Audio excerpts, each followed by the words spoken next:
இன்னைக்கு உன் பிறந்த நாள். Happy birthday. சின்ன தேவதை அவள் தானே எங்கள் புன்னகை.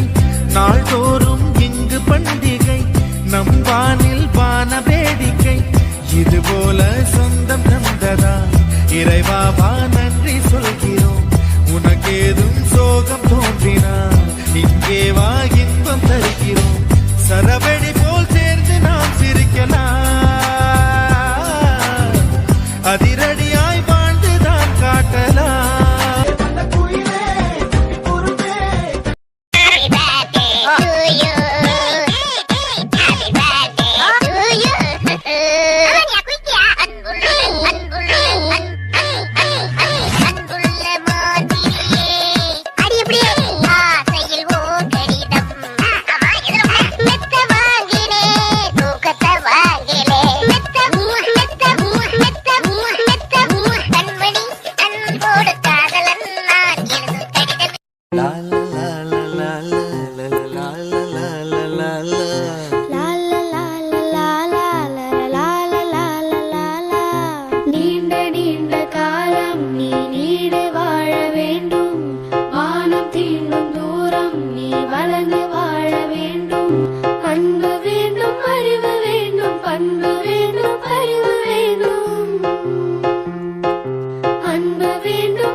உலகம் பார்க்க உனது பெயரை நிலவு தாளில் எழுத வேண்டும்.